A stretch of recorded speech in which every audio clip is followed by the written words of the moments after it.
Lieutenant Colonel Scott Mann is a retired Green Beret and now president of Rooftop Leadership. He joins me now.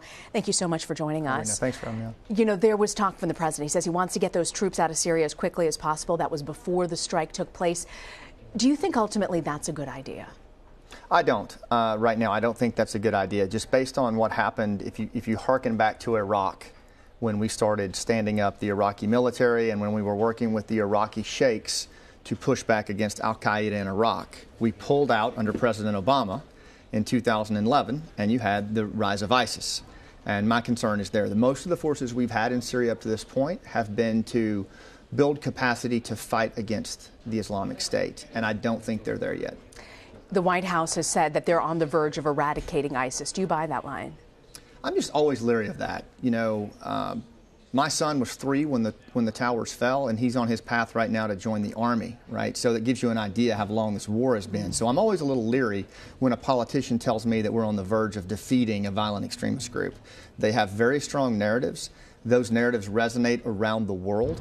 And when you think about it, you know, al-Qaeda in Iraq, they were almost defeated, Rena, when the Islamic State rose up from those ashes and became, you know, this army that literally rolled into northern Iraq. So I think we have to be very careful about making statements like that, especially when we've been targeting them with conventional munitions, conventional attack methods. Yes, they're degraded, but to say that they are decimated or destroyed, I have to raise an eyebrow on that. I mean, you've seen this up close. You've fought in Afghanistan. You've served time in Syria, in Iraq, Colombia as well. When you look at your experiences just on the ground, what do you think is the disconnect between Washington and what's happening on the battlefield? Well, this is one of the things I write about in my book, Game Changers, is that a lot of our special operations forces and our conventional military forces, they have multiple tours in these places. They have spent an inordinate amount of time on the ground. They understand the enemy, and they face this enemy every day. So at a grassroots level, our men and women fighting this thing have a great understanding of it. My perspective is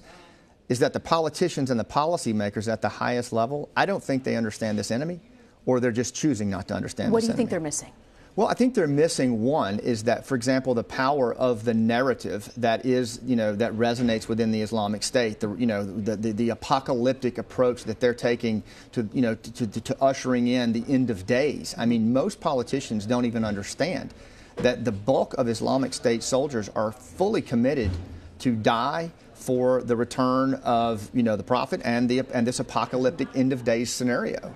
And I don't think we spend a lot of time at the political level truly understanding how committed from a will and capacity perspective groups like the Islamic State are to bring the fight right here to New York and other places where we live, work, and play. And when I hear words like the enemy is decimated, when you're talking about an asymmetric threat like ISIS, it just tells me that they don't understand the enemy. We know the White House wants to build a wider coalition, get folks in the Arab world to be more active participants, not just financially, but also training troops. Whenever I have been embedded in Iraq, it's sort of heartbreaking to see U.S. men and women helping to train folks in the Middle East to get up on their feet. They make incredible inroads. I mean, you go on these embeds with them, they're doing wonderfully. Second the U.S. troops pull out, everything tends to fall apart. Right, and you know, I am an advocate as a former Green Beret, and we have so many great Green Berets and advisors on the ground right now. I'm an advocate of building capacity within other countries to stand up on their own. I think we have to do that. I believe when communities can stand up on their own against violent extremism, it becomes an antibody to those kinds of groups instead of an accelerant. The community, I think, is the key. The host nation military is the key. But here's the thing, it takes time. When you talk about equipping and training an army like the Iraqi army or the Afghan army, you're talking about decades. Now, it's a smaller footprint. It's not the 100,000 man surge you saw in Iraq, but it can be done. We've got to be patient, and it's going to take time, and it's not going to be pretty. So these strikes that the president conducted Friday night in Syria on these chemical weapons facilities, what would you like to see now happen as this conflict is now 7 years and civil war?